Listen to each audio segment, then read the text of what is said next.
코인 클래스! 안녕하세요, 코빗의 레온입니다. 안녕하세요, 코빗의 피터입니다. 네, 코인 클래스가 7회를 맞이하였는데요. 오늘은 네. 주제를 좀 제가 정해봤어요. 네, 뭐죠? 지난주에 굉장히 비트코인 상승장이었잖아요. 네. 이 상승장의 원인을 예. 저는 페이팔이라고 봤거든요. 예. 뉴스를 좀 읽는데 예. 되게 흥미로운 내용들이 많고 궁금한 내용들도 많아서 네. 여쭤볼까 하는데 괜찮으신가요? 와, 긴장되네요. 제가 뭐 지식이 있는 데까지 네. 일단 뭐 가능한 데까지 답을 해보도록 하겠습니다. 코인 클래스답게 예. 일단 기사 제목 자체는 예. 비트코인을 품은 페이팔에 주목해야 하는 이유예요. 예. 그래서 페이팔이 3억 5천만 명의 사용자가 있잖아요. 그쵸. 굉장히 많은데 예. 이 페이팔에서 이제 웹사이트에 예. 비트코인 거래를 하도록 지원을 하겠다. 연말까지 이렇게 네. 얘기를 했거든요. 그쵸. 그래서 이거에 대한 파급 효과가 굉장히 컸는지 지난주에 이거를 제외하고는 별다른 뉴스가 없는 것 같은데 비트코인 가격이 굉장히 잘 오르더라고요. 예. 그래서 기사 내용을 일단은 좀 보면은 예. 암호화폐 주류 금융산업에서 예. 다뤄지는 사례가 늘어나면서 예. 더 이상 암호화폐가 사기냐 예. 아니냐는 논란이 예. 자연스럽게 종식될 거다 예. 뭐 이렇게 예상된다라고 하는데 예. 진짜 이렇게 될지도 약간 궁금하긴 한데 제가 주변에서도 약간 암호화폐 그거 사기 아니야 약간 이런 얘기를 하거든요. 네. 굉장히 슬프긴 한데 슬프세요? 예. 저는 제가 믿고 있는 것들을 예. 남이 야 이거 사기 아니야 하면 예. 이걸 설명해 주는 거는 되게 기뻐요. 네. 근데 뭔가 가끔 설명해 주는 제 모습이 촬영하다 해야 될까요? 예. 그럴 때 있더라고요. 피터는 그럴 때 없으신가요? 이제 안 그래요. 이제 안 예. 그러세요? 좀 약간 네. 기분이 좋아요. 그래요? 예. 더 자꾸 확실히 설명하고 싶어요. 더 이제 더 확고해지셨군요. 예. 저도 그 경지로 인도해 주세요. 저랑 계속 같이 방송하면은 그럴 날이 멀지 않았습니다. 네. 그래서 페이팔이라는 큰 업체에서 네. 이제 비트코인 관련돼서 네. 사업을 한다는 것 자체가 네. 굉장히 큰 호재라고 느껴지네요. 네. 저는 가격 상승뿐만 아니라 예. 그러니까 인식의 변화를 줄 수 있다는 거에서 예. 굉장히 큰 호재인 것 같습니다. 예. 아마 여기 지금 기사에 암호화폐가 사기가 아니냐는 논란도 뭐 종식될 거라고 쓴 게 이제 그런 거를 나타낸 것 같아요. 꼭 뭐 구체적으로 사기냐 아니냐 뭐 이런 그 질문이라기보다도 네. 그 암호화폐에 대한 어떤 그런 안 좋은 인식, 비주류라는 인식이 네. 이제 좀 바꿔질 거다는 이제 그런 뜻으로 아마 기사를 쓴 게 아닌가 싶습니다. 이 페이팔이 하려는 사업 방향이 두 가지라고 여기는 적혀 있거든요. 네. 그래서 암호화폐 매매 중개업이랑 예. 암호화폐 결제업 이 두 가지예요. 예. 그래서 사실 페이팔이 계속 기존에 하던 게 결제업이다 보니까 네. 암호화폐 결제업은 충분히 예상이 가능했고 네. 이해가 잘 되거든요. 예. 근데 암호화폐 매매 중개업이라고 하면 예. 사실 거래소의 비즈니스 모델이잖아요. 네. 페이팔이 이제 거래소가 되는 건가? 라는 생각도 들거든요. 예. 이 부분에 대해서는 만약에 거래소가 된다는 이야기인지 예. 그다음에 거래소가 된다면 또 다른 거래소에는 어떤 파급 효과가 있을지 음. 이런 것도 궁금하거든요. 예. 사실 가상자산을 사고 팔고 하는 서비스를 제공한다고 해서 다 거래소라고 그러지는 않아요. 그러니까 예를 들어서 뭐 OTC 브로커 같은 데들 있잖아요. 네. 갤럭시 같은 데나 아니면은 제네시스라든지 해외에는 몇 군데 있는데 그런 데는 사실 거래소는 아니거든요. 장외거래 중개인 뭐 이렇게 얘기할 수가 있는 건데 이제 뭐 기본적으로 어떻게 보면 하는 일은 같은 거죠. 이제 매도자와 매수자를 연결시켜 주는 건데 네. 이제 거래소라는 거는 이제 보통 이제 오더북이 공개가 돼 있어 가지고 네. 좀 더 이제 투명한 방식으로 체결가와 체결량을 결정해 나가는 어떤 그런 방식을 통해서 거래를 하는 거를 이제 일반적으로 지금 현재 우리는 거래소라고 얘기를 하고 있는 거고 네. OTC 브로커들은 사실 이제 어떤 오더북을 공개한다기보다도 시장에 노출되지 않고 조용하게 거래를 성사시키고 싶은 그런 매도자나 매수자의 거래를 도와주는 그런 경우인 건데 그 고객층이 다르기 때문에 네. 구분을 해서 서비스를 하는 거고 뒤에 가서 얘기가 나올 수는 있지만 스퀘어가 제공하는 캐시앱을 통해서 이제 비트코인을 사게 한다든지 네. 아니면 로빈후드도 지금 비트코인을 살 수 있게 돼 있거든요. 네. 근데 그럼 거래소라고 부르지 않거든요. 이런 이제 보통 이제 트레이딩 앱이라고 한다든지 아니면 어떻게 보면 이건 이제 브로커 역할을 하는 거인 거고 네. 사용자 입장에서는 내가 비트코인을 사고 싶을 때 아니면 팔고 싶을 때 어느 서비스를 사용하느냐라는 관점에서 보면은 코인베이스나 뭐 코빗이나 이런 거래소가 제공하는 거나 이런 데가 사는 거나 뭐 똑같은 서비스를 받는다고 느낄지는 몰라도 그걸 구현하는 형태가 좀 다르기 때문에 뭐 꼭 반드시 이게 거래소 업종에 뛰어든다고 얘기하기는 힘들 것 같아요. 그리고 실제로 확실하게 공개되지는 않았지만은 스퀘어의 캐시앱 같은 경우도 이 매도자와 매수자를 갖다가 연결시킨다기보다는 네. 그 뒷단에 사실 그 유동성을 제공해주는 회사가 있거든요. 제가 지금 확실하게 지금 알아보지는 못했는데 네. 스퀘어 같은 경우는 제가 알기로는 OTC 브로커가 뒤에 있는 걸로 알고 있어요. 음. 그 뭐 제네시스 캐피탈이라든지 뭐 이런 유의 회사가 뒤에서 유동성을 제공해주고 있는 거고, 혹시 보시다가 아시는 분은 제가 잘못된 정보일 수도 있으니까 댓글 달아주셔도 되는데 네. 앞을 달아도 되는 거. 예.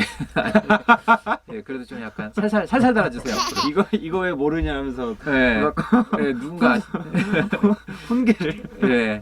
근데 어쨌든 뒤에 유동성 공급해주는 업체가 있는 거고, 페이팔까지 연결되는 뭐 아직 잘 알려진 바는 없지만은 일단 이미 어떤 거래소 사업을 영위하는 회사가 뒷단에서 파트너로서 이렇게 역할을 하는 걸로 지금 알려지고 있어서 이제 뭐 그런 면에서는 이제 거래소랑 겹치는 건 아니죠. 아니 브로커 역할. 그렇죠. 브로커예요. 일종의 브로커, 대행 매매라고 생각하는 게 정확한 표현인 것 같아요.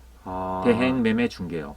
아직 정확하게 나오진 않았지만 브로커의 형태로 예상이 된다. 그렇죠. 그런 거죠. 예, 예. 또 이제 페이팔에서 네. 매매를 지원하는 코인 자체가 예. 네 가지거든요. 예. 이 비트코인이랑 비트코인 캐시랑 예. 이더리움, 예. 라이트코인 이렇게 네 개예요. 예. 그래서 왜 이 네 개를 했을까라고 하면서 예. 코인마켓캡 탑 10을 보니까 예. 비트코인이 1위고 네. 이더리움은 2위니까 이해가 돼요. 예. 근데 비트코인 캐시가 5위고 라이트코인은 9위거든요. 예.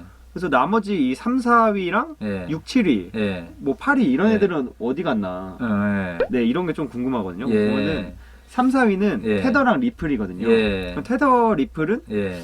그러니까 왜 없을까? 예. 일단 이런 것 같아요. 그 페이팔 같은 경우는 이번 서비스 내역을 보면은 네. 굉장히 AMR하고 KYC를 신경 쓰고 있어요. 그래서 지금 얘기가 나온 건 뭐냐면은 비트코인을 페이팔을 통해서 사더라도 네. 인출이 안 돼요. 지금 생각하고 있는 서비스는 그렇게 지금 예정을 하고 있거든요. 물론 네. 이제 몇 년 지난 다음에는 코인을 인출하는 기능도 추가할 거라고 사람들은 기대를 하고 있는데, 일단 지금 초기 단계에서는 살 수만 있고 그냥 그대로 거기 페이팔에 보관을 해야 되는 거예요. 예. 근데 왜 그렇게 하느냐면은 출금을 가능하게 해서 다른 지갑에 옮긴다든지 이러기 시작하면은 KYC나 AML 상에서 굉장히 규제를 여러 가지를 맞춰야 되는데, 페이팔 입장에서는 그건 굉장히 지금 발빠르게 서비스를 런칭하기에는 굉장히 발목을 잡는 부분인 거거든요. 네. 왜냐면은 페이팔 같은 경우는 물론 미국 회사지만은 네. 해외 여러 나라에도 지금 서비스 제공하고 있기 때문에 그 모든 나라의 규제를 예, 다. 그쵸, 다 맞추면서 서비스를 런칭하기에는 네. 이건 너무나 이제 힘든 거죠. 그래서 어차피 사람들이 이제 비트코인을 사는 이유가 네. 가치 저장 수단으로서 사는 거라면은 네. 그냥 들고만 있으면 되는 거니까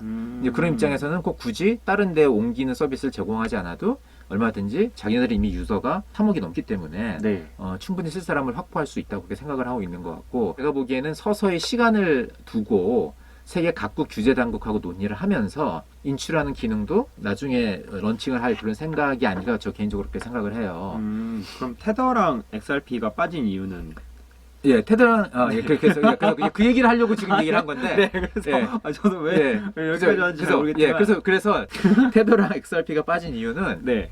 그래서 어떤 규제 관련된 거를 저는 있다고 생각을 해요. 그러니까 테더는 이제 규제 당국이랑 약간의 마찰이 있었던 과거에 뭐 있을 수도 있었고 그런 여지가 남아 있는 코인이기 때문에 우리가 콜목가이드 할 때 잠깐 얘기를 했었는데 네. 그런 부분이 있고요. 사실 스테이블 코인이기 때문에도 어느 정도 약간 있지 않을까 싶기도 그렇죠. 하거든요. 예, 그러니까 참 애매해요. 그러니까 제가 보기에는 네. 페이팔도 굉장히 많이 고민을 한 것 같고, 일단 애매하다고 생각하는 건 다 배제한 것 같아요. 확실한 것만 넣고 네. 애매하다고 생각하는 배제한 것 같고, 네. 뭐 XRP는 또 여러 가지 뭐 사실 논란거리가 있는 코인이기도 한데 네. 여기는 사실 규제 당국하고 많이 여러 번 부닥친 적이 있지만은 엄청난 로비 파워를 갖고 있는 재단이 있기 때문에 싹싹 잘 피해간 데이기도 하거든요. 네. 근데 뭐 어쨌든 이제 그런 게 좀 페이팔 입장에서는 부담으로 작용했을 수도 있겠죠. 근데 뭐 비트코인 캐시나 라이트코인이나 그 밑에 있는 것들이 뭐죠? 체인링크나 뭐 이런 것도 있는데, 이런 체인링크나 이런 것들은 사실 그 페이먼트 프로토콜이 이게 아니잖아요. 네. 페이먼트 작용을 한다기보다도 어떤 오라클 역할을 하기 위해서 나온 거고, 네. 일단 페이먼트가 그 주된 이유가 아니었기 때문에 그런 거는 배제한 것 같아요, 제 생각에. 네. 그래서 이렇게 하나씩 빼다 보면은 결국에는 라이트코인까지 내려와요. 라이트코인은 사실 비트코인의 약간 뭐 동생 같은 격이니까 비트코인 캐시보다도 먼저 나온 이제 라이트코인이 먼저 나왔잖아요. 네. 그러니까 이제 좀 더 비트코인보다 좀 더 나은 어떤 페이먼트 프로토콜이 되겠다 해서 나온 건데, 태생이 이제 그런 프로토콜이다 보니까 그런 거는 포함을 한 거고, 그런 식으로 이렇게 내려가다 보니까 비트코인 캐시까지 간 거고, 라이트코인이랑. 이런 얘기도 좀 나와 있거든요. 페이팔이 네. 빗고를 뭐 인수한다 예. 이런 얘기도 나와 있어요. 예. 빗고 자체가 커스터디 사업을 하는 곳이잖아요. 네. 그래서 빗고를 인수하게 됐을 때 뭐 하려고 인수하는 거지? 약간 인수했을 때 뭘 할 수 있지? 약간 이런 것도 궁금했거든요. 예. 그러니까 그래서- 기본적으로 페이팔이 굉장히 큰 회사 네, 그쵸. 이잖아요. 네. 예. 시가총액이 3천억 원을 넘고 삼성전자보다도 크고 골드만삭스나 모건스탠리 이런 데보다 더 커요. 골드만삭스는 페이팔의 뭐 반도 안 돼요. 3분의 1 정도밖에 안 되고 모건스탠리도 3분의 1 정도밖에 안 되고 그 두 개 다 합쳐도 페이팔만큼 안 되거든요. 엄청나게 큰 회사예요. 지금 역사는 짧지만은 엄청난 영향력이 있는 거고 이쪽 핀텍 쪽에서는 이제 그런데 잠깐 질문이 뭐였죠? 빗고를 왜 인수한다고 인수하냐고. 했는데 예. 어떤 비즈니스가 그래서. 예상이 되는지 예. 뭐 시너지 예, 이런 것들. 예, 제가 보기에는 기관들이 가상자산에 들어오는 거를 대비를 해서 여러 가지 서비스를 생각하고 있는 것 같고 네. 그렇기 때문에 빅코 같은 회사를 인수할 거를 고려하고 있는 게 아닌가 싶어요. 왜냐면은 스퀘어를 제가 예를 들어서 생각을 해보면은 네. 스퀘어가 캐시앱을 통해 가지고 먼저 비트코인을 살 수 있는 서비스를 제공을 대중들한테 2년 전에 한 건데 네. 그걸 함과 동시에 스퀘어는 자체적으로 수탁 솔루션을 만들었어요. 그래서 고객들의 매매를 했을 경우에 자기는 자체적인 그 솔루션을 사용을 해서 수탁을 하고 있는 거죠. 비트코인을. 페이팔도 이런 걸 하기 위해서는 자체적인 솔루션이 필요한 것이고 뭐 일부에서는 팩소스가 그걸 갖다가 제공해 주지 수 있다고 얘기를 하기도 하는데 네. 뭐 구체적인 건 아직 이제 공개되지 안 않았기 때문에 잘 모르겠어요. 어떤 식으로 할지는. 근데 만약에 팩소스가 거기까지 안 해준다면은 네. 페이팔이 자체적으로 그걸 구현을 해야 될 거고 그러려면은 처음부터 자기네들이 빌드업하는 것보다도 인수를 하는 게 나을 수도 있는 거죠. 그렇죠. 예, 그리고 특히 앞으로도 페이팔이 이 비즈니스를 더욱더 많이 키워나갈 계획이라면은 네. 그리고 그럴 여지는 충분히 보여요. 왜냐하면 이번에 그 CEO가 언론 발표를 하면서 얘기한 것 중에 하나가 뭐냐면은 세계 각국의 중앙은행들과 협업을 해서 네. 그 중앙은행 디지털 화폐에 대한 서비스를 같이 연구하고 꾸려나갈 수 있었으면 좋겠다라는 의사표시를 했거든요. 네. 제가 보기에는 이미 협의를 하고 있어요. 만약에 그런 걸 했을 경우에 수탁할 수 있는 어떤 그런 능력이 기능이 있다면은 네. 훨씬 더 어떤 유리한 그 위치를 또 이제 확보를 할 수가 있으니까 다각적인 면에서 고려를 했을 때 수탁이라는 기능을 스스로 구현을 해야 될 필요성을 느껴서 인수 등을 검토하고 있는 게 아닌가. 아, 그럼 페이팔의 빗고 인수가 나오는 이유 자체가 네. 뭐 페이팔의 암호화폐 사업의 의지 네. 뭐 이런 것들을 보여준다고 그렇죠. 생각하시는 예, 거죠? 예. 중장기적으로 얼마만큼 여기에 커미트를 하고 있는지를 보여주는 사례가 아닌가 싶어요. 비트코인 서비스를 얘기를 하니까 그거에 연관돼서 좀 재밌는 수치가 있는데 네. 이제 스퀘어의 캐시 앱이랑 경쟁을 하고 있는 앱이 페이팔이 갖고 있는 벤모란 말이죠. 네. 그런데 페이팔이라는 회사가 훨씬 더 스퀘어보다는 큰 회사이다 보니까 이제 유저 숫자만 비교를 해도 네. 미국 내 유저 숫자를 비교를 하면은 스퀘어 유저의 6배예요. 페이팔이. 6배요? 예. 미국 숫자만 해서요? 예, 미국만. 그러니까 오. 스퀘어가 유저 숫자가 3천만인데 페이팔은 2억이거든요. 와, 예. 6배가 넘네요. 예, 6배가 넘는데 그럼 스퀘어 캐시 앱에서 네. 지난 2분기 때 산 비트코인의 양이 9억 불이 돼요. 1조? 그쵸? 1조네요, 예, 거의. 그 정도인데 페이팔이 6배라고 그랬잖아요, 유저 숫자가. 네. 이거의 6배를 만약에 페이팔이 한다고 가정을 하면은 와. 그리고 후발주자이기 때문에 네. 그거를 우리가 디스카운트를 해서 네. 스퀘어가 하는 거에 한 반만 한다고 쳐도 네. 분기당 비트코인을 2조 정도 사는 거예요. 분기당. 와. 스퀘어에 반만 한다 하더라도. 그렇게 될 수가 있는 거예요. 분기당 2조요? 네. 분기당 2조면은 1년이면은 거의 10조 그쵸, 가까이 10조가 되죠. 되는 거고 그게 얼마나 많은 비트코인 가격 상승 효과 프레셔를 줄 수 있을지 네. 상상이 할 수가 있는 거죠. 아, 일단 뭐 비트코인은 가격이 어떻든 일단 거래량이 유동성이 엄청나겠네요. 그렇죠. 예, 그러니까 만약에 네. 스퀘어 정도의 반만 따라간다 하더라도 싹쓸이 하는 거죠. 비트코인 싹쓸이 하는 겁니다. 진짜로 비트코인이 나만 하지 않아요. 제가 보기에는 네. 그리고 이 사람들이 이제 한번 사면은 그러면 이건 매도로 나오지가 않아요. 네. 그럼 가격이 계속 올라가는 뭐 거죠? 그럴 수밖에 없는 거예요. 제가 그래서 네. 뭐 과거에 유튜브 했을 때 우표 사 모으듯이 수집하라고 한 얘기가 네. 이제 그런 것도 있는 거거든요. 귀한 우표 같은 거는 사실 많이 시중에 떠돌아다니지도 않고 그러니까 지금 사 모을 수 있을 때 사 모아야지 나중에 살려고 그러면 진짜 엄청난 가격을 지불하지 않으면 사올 수 있게 될 수도 있습니다. 오늘 좀 추가적으로 몇 개 더 사야겠네요. 일단 그래서 오늘 이렇게 네. 페이팔이라는 네. 기존의 가상자산 사업을 하지 않는 네. 그런 기업이 가상자산 사업에 참여한다라는 뉴스로 이야기를 하고 있는데 네. 더 어떻게 생각을 하시나요? 그러니까 계속 최근에 마이크로스트래티지도 네. 뭐 자기네 자산을 유동자산을 비트코인으로 저장을 하겠다라고 발표를 네. 했고 네. 뭐 이런 식의 뭔가 기존의 가상자산 사업을 하지 않는 사람들이 네. 아니면 또 업체들이 네. 그런 형태를 보이잖아요. 네. 그러니까 이런 거에 대해서 어떻게 생각을 하시나요? 뭐 제가 커피 브레이크 잠깐 네. 뭐 했던 반응이긴 한데 올 게 왔다고 생각을 해요. 예, 되게 올 게 온 거고 앞으로 이건 제가 보기엔 더 가속화될 수가 있을 것 같고요. 네. 더 이상 비트코인에 관련된 서비스를 제공해 주는 게 네. 이게 이상한 무슨 행동이 아니고 금기시되고 숨겨야 되고 뭐 이런 게 아니고 네. 이거를 안 하면은 더 이상 쿨하고 힙한 회사가 아닌 약간 이런 인식으로 자리 잡을 것 같아요. 유행처럼요. 예. 한 가지 제가 아까 얘기해서 좀 하고 싶은 건 그냥 넘어간 게 있는데 뭐냐면은 인출이 안 되는 서비스라고 그래가지고 네. 굉장히 이거는 뭐 비트코인의 정신을 어기는 거다 이렇게 하면서 약간 비판하는 분들이 있는데 네.